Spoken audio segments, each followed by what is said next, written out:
Global Typhoon, Chairman TV. Weather update.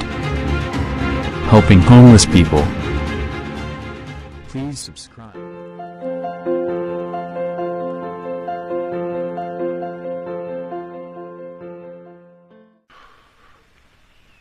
Magandang umaga po. Ito po ang latest update natin ngayong araw, January 21, 2024. Patuloy pa rin umiiral sa ating bansa yung Northeast Monsoon o yung amihan na nakaka-apekto nga po yan sa Ilocos Region, Cordillera, maging sa may Cagayan Valley. Sa may Metro Manila naman, asahan naman natin yung localized thunderstorm. May mga posible po tayo dyan ng mga partly cloudy sky and isolated rain shower. Dito naman po sa natitirang bahagi ng ating bansa sa may parte ng Mindanao ay posible naman po makaranas ng mga biglaang pag-ulan yan dahil naman po sa extension ng kaulapan nitong low pressure area na nasa labas ng ating Philippine Area of Responsibility.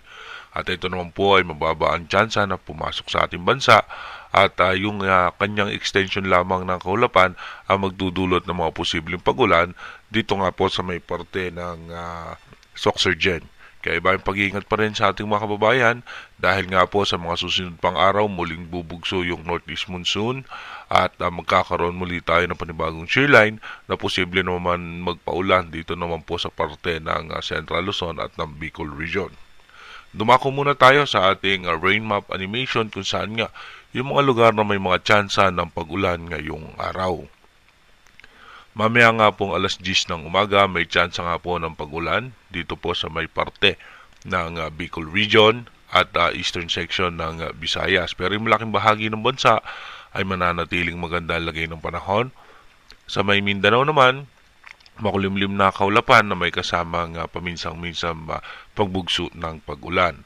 Pagdating naman po ng alas 3 ng hapon na mamaya, tuloy-tuloy pa rin may tsansa ng pag-ulan sa may parte pa rin po ng Bicol Region at ng ilang bahagi ng Visayas at magiging makulimlim ang kaulapan ng Metro Manila. Asahan nga po natin dyan yung mga isolated rain shower. Pagdating naman po ng alas 6 ng gabi, makulimlim pa rin ang kaulapan sa halos buong Mindanao. Kaya asahan natin yung tsansa ng mga posibleng mahina at katamtamang pag-ulan. Ganun pa rin po sa may parte ng Bicol Region at hanggang dito nga po sa parte ng Metro Manila.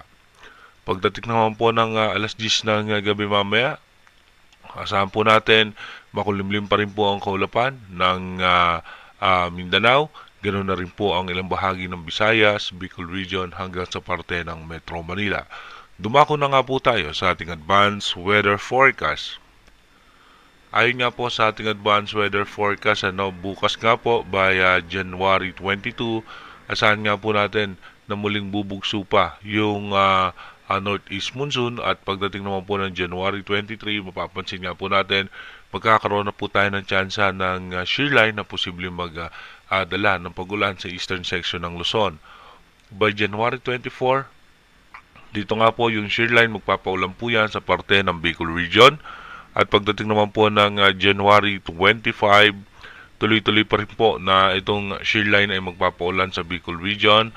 At dito naman po sa may parte ng Visayas. May hina at katamtamang pag-ulan lamang ang posible nating maranasan. Pagdating naman po ng January 26, mas bababa pa muli ang ating shearline dito nga sa may parte ng Mindanao.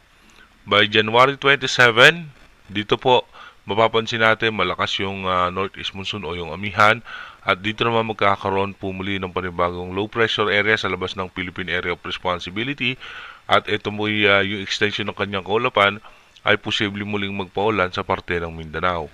By January 28, may chance nga po ng malalakas na pag-ulan sa may parte ng Mindanao kaya ba yung pag-iingat pa rin sa ating mga kababayan dyan sa Mindanao na posibleng makaranas muli ng mga pagbaha at pagguho ng lupa. By January 29, tuloy-tuloy pa rin po makakaranas ng mga biglaang pagbuhos ng pagulan ang eastern section ng Mindanao at pagpasok naman po ng January 30, tuloy-tuloy pa rin makakaranas ng pag-ulan ang parte ng Mindanao. Sa ngayon, wala po tayong nakikitang anumang bagyo na magiging banta sa ating bansa. Pero again, inulit natin yung ating advanced weather forecast is possible scenario pa lamang po yan. Malaki pa rin po ang posibilidad na magbago yan. Kaya manatili tayong tumutok sa ating advanced weather forecast para malaman natin yung mga posibleng sama ng panahon na makakaapekto sa ating bansa. Mag-iingat po tayo palagi. God bless po sa ating lahat.